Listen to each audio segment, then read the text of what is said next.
Silas have just finished their set at the all-day acoustic festival. Not only were they incredible, they've also got a very good collection of beards, haven't they? Oh yes. Talk me through that. I mean, how this one, for example, how do you do that? How do I do that? I'm just follicles. No, it takes a lot of high maintenance actually. Yeah. And it's a pain in the butt. If you want to grow one, you've got to have dedication.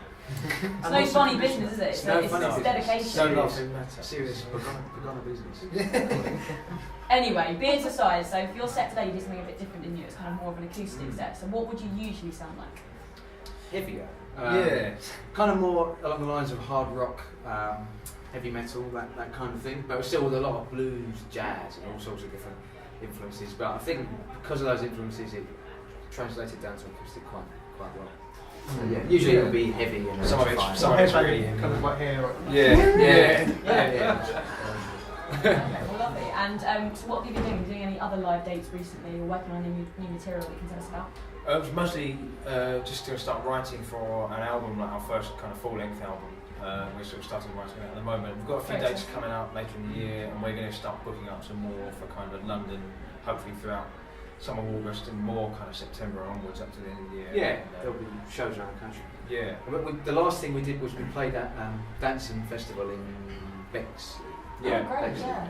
That's pretty local to us, but that was a great big following and a lot of sort of some of our old fans, some new fans. Yeah, just turned up and it was all big, really big turnout. Okay, so for all this writing coming out, how does it work? Is there one sort of lead writer, or do you all get involved?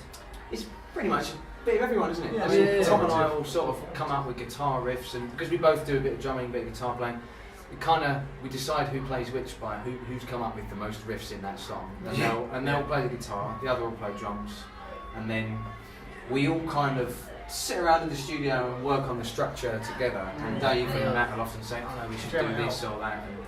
And Dave writes all the lyrics, and then we do harmonies. Yeah, it's very much a completely involved process. There's you won't find on the credits Ross or something. It's just Silas. It's all of us. Yeah.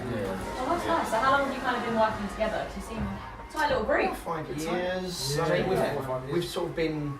It was weird. We're all sort of we made up some remnants of it. We all had sort of like previous. I won't say semi-successful, but we were in bands that we thought we were going to be in, and that was the bands. And then like my band fell apart, and then obviously met these three, and then we started this. Yeah, don't let you guys fall apart.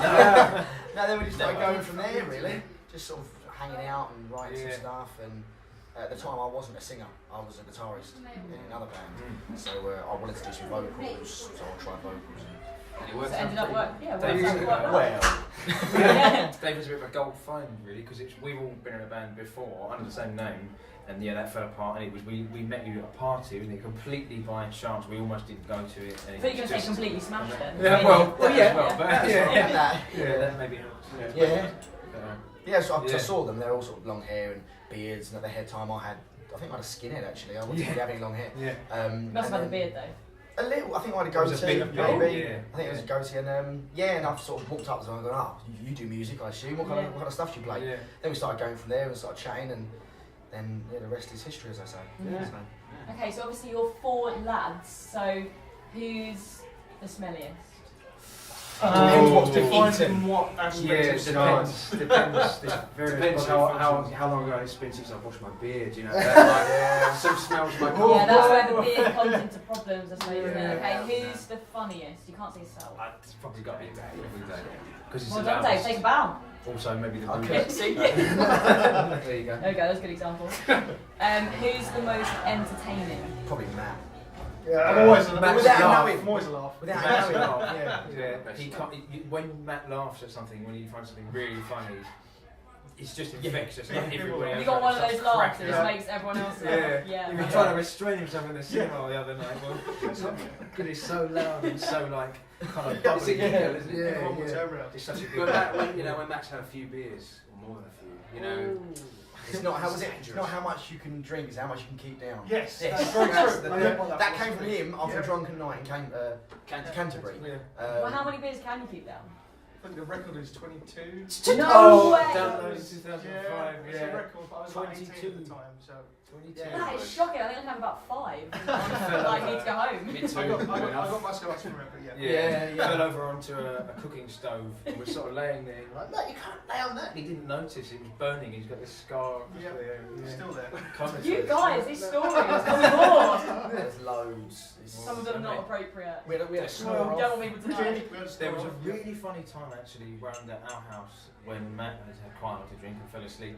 And first of all, we handcuffed him. I got a pair of handcuffs. Yeah, we handcuffed him so he was asleep.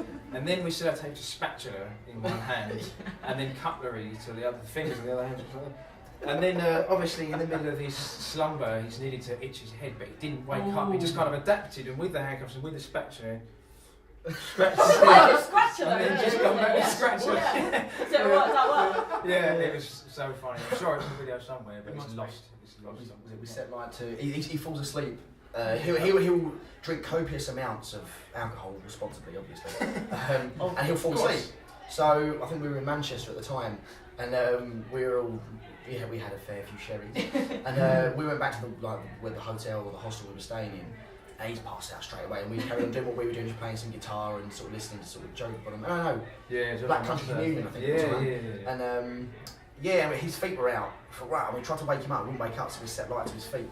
His socks, you know, fluff on your socks, it Yeah. burns, and He just goes, he sort of Yeah. burns the sock and he sort of goes off. And we just thought, he'll wake up from that, it'll be funny.